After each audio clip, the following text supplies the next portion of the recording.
So, hello everyone. Good morning. So, nandito nga pala kami ngayon sa Shell gas station. Kasama ko ngayon si Angkol. Say hello. Good morning. Kasi pupunta kami ng Yuansu train station.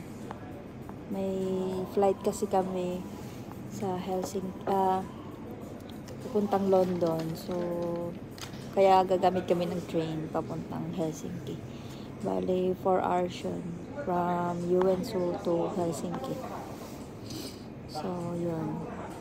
Stop over kami dito kasi inom kami ng kakao. Tsaka coffee sa kanya. Kasi mahilig ang finish sa coffee. Ako, kakao lang ako kasi gusto ko ng sweets. So, yun. So, 5:30 na nga pala yung oras dito ngayon. At magkakape muna kami. Tapos maya-maya alisa din kami. Kasi yung start ng train namin ay 6 AM. So, inaantok-antok pa guys. Kasi yung gising namin alas 3 ng madaling araw. Natulog kami kagabi. Mga alas 12 na yata yun. Siyempre, di ba gano'n naman tayo pag magta-travel?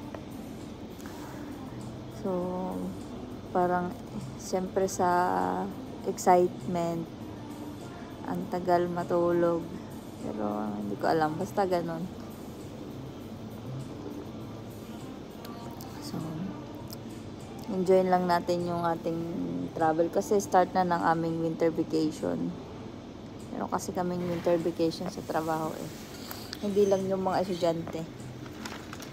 Pero hindi ko lang alam sa ibang sektor ng trabaho kung meron din silang winter vacation.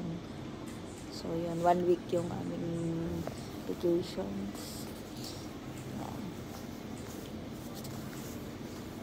Yan. Sana ma-enjoy namin yung travel. Hopefully. So, ayun na si Angkol. Nagbabasa-basa siya ng newspaper. Mahilig kasi yan siya magbasa pag habang nagiinom ng kape, nagbabasa siya. So, ayan. Medyo malamig sa labas. -5 kasi yung temperature. Pero okay lang. Winter jacket naman tayo. Pero sa London, siguro mga nasa -14 lang. So, what do you think? Is this a good idea? It is an excellent idea. Stop over here for coffee. Coffee pa more. Coffee pa more. So, ayan. Medyo naantok-antok pa ako Ngayon na habang nagbiyahe kami sa loob ng sasakyan, naantok-antok ako. Buti na lang walang pasok. So, yun. Mamaya ulit guys. Okay? Bye. Say bye. Nantsalan talaga yun si Angkol. Bye guys. So, hi guys again. Papunta na kami ngayon sa train station. As you can see guys, nag-drive na ulit si Angkol. Medyo madilim-dilim pa dito kasi maaga pa. So ayan, punta na kami. How many minutes do you think we are already? We are in 15, around 15 to 20 minutes. Pero doon kami magpa-park sa malapit dun sa pinagtatrabahuan ng kapatid ko kasi para hindi na kami magbayad ng parking. Dapat dun kami magpa-park dun sa friend ng mama niya at saka ng papa.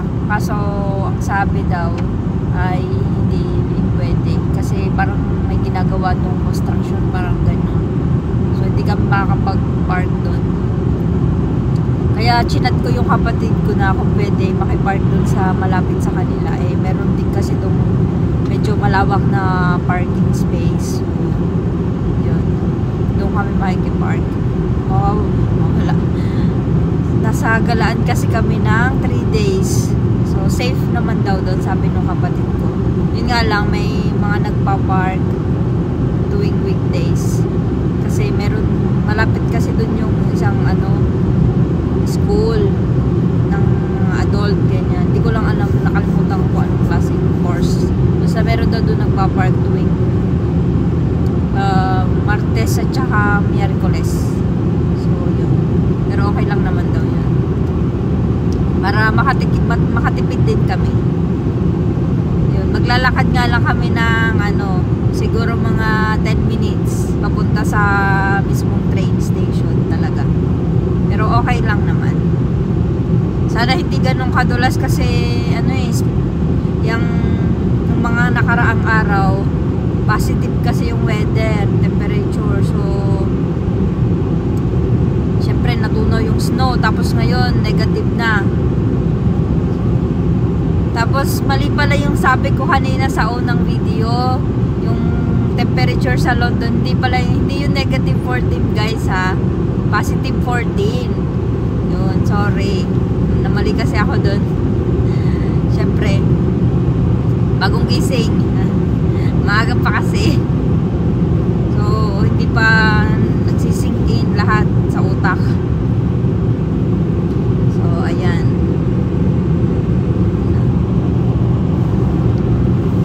drive na si Angkol.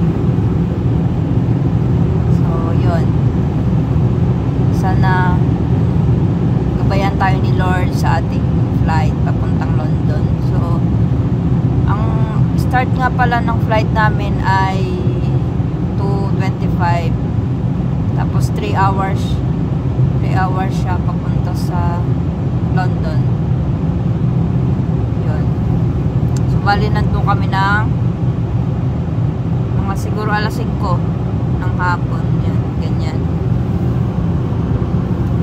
So dito sa daanan guys, may mga sasakyan na din kasi Monday ngayon. So yung iba papasok na sa trabaho, pero hindi pa ganun kadaming sasakyan.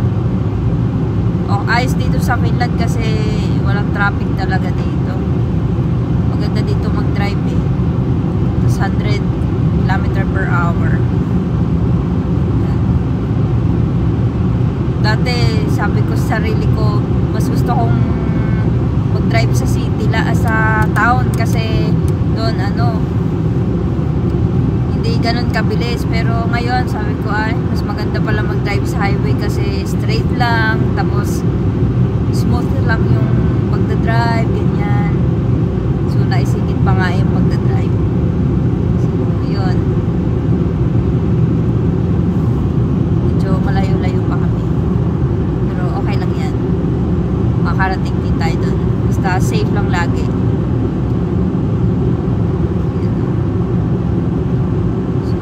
Lang guys muna, bye bye again, mamaya na lang ulit ha.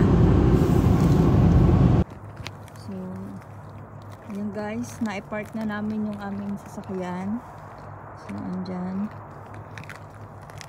ang ganda ng daan guys. Halatang yung madulas, pwede nang mag-ice skating dito. So dandahan kami ngayon ni Angkol. Sobrang dulas guys kasi negative yung weather eh.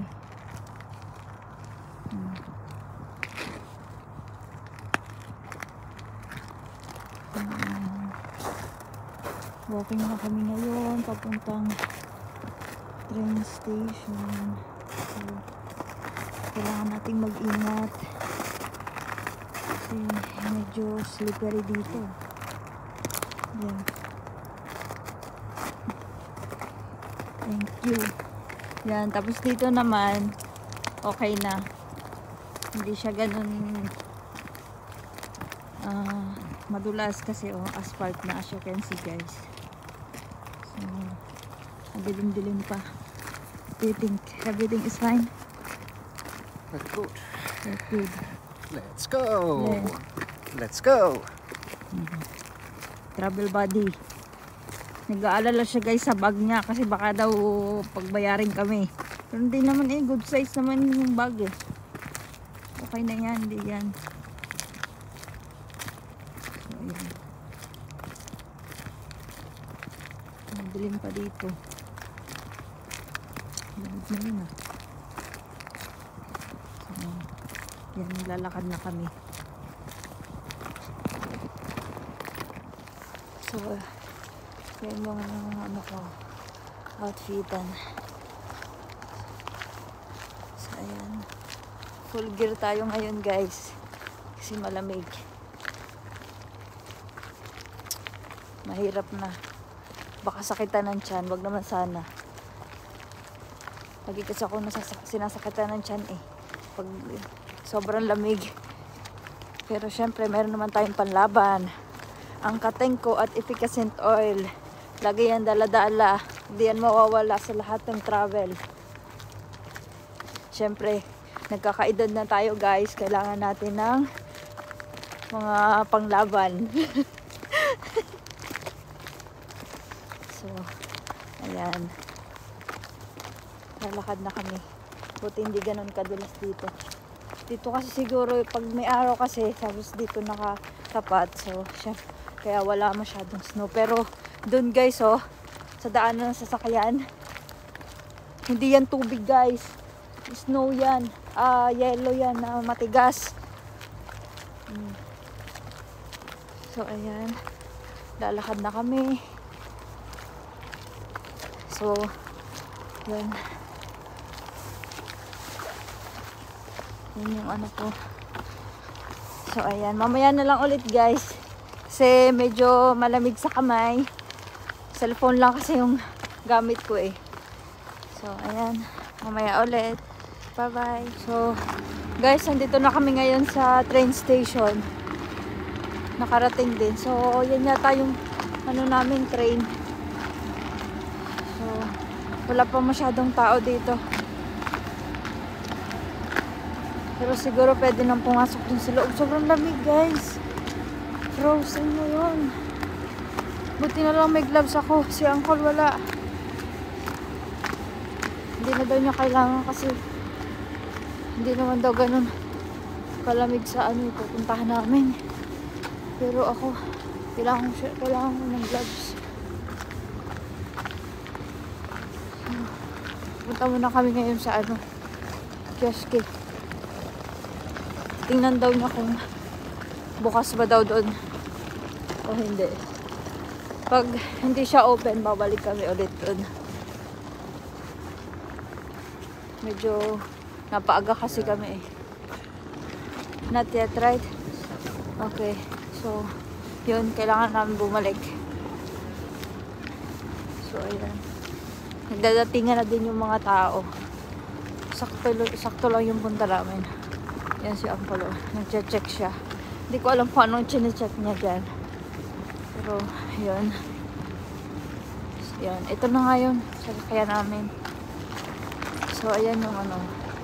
Yan yung parking lot dito. So, ayan. Ayan. Yung train na sasakyan namin na nakalagay. Helsinki.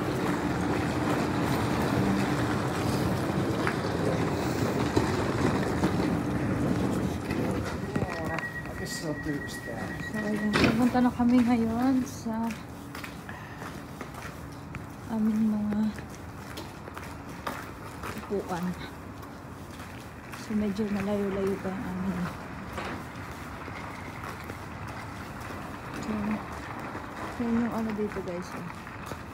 Munlad na. Dati, way back 2018, hindi pa ganito kaganda dito eh. Ngayon maganda na siya. Na-improve na. Malaking parking space doon. So, yan yung hotel yun. Nasa medyo malayo. So, ayan. So, for kaan kami. IC for Vanuatu. So, ayan.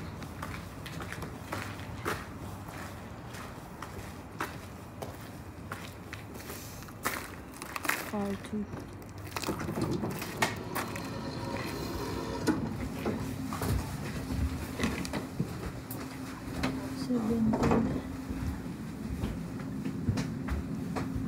Dito.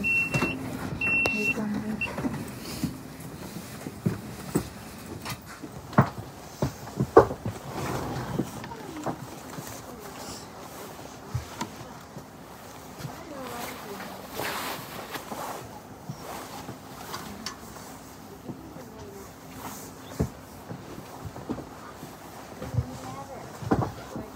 Charger mo.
Time tayo guys.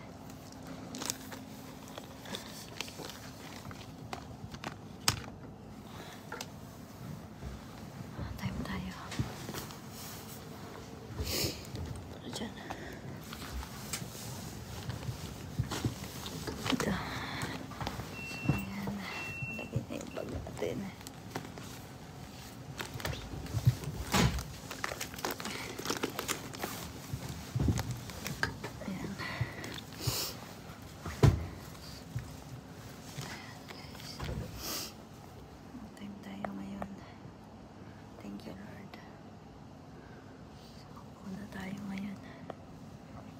Sana smooth lang yung travel natin.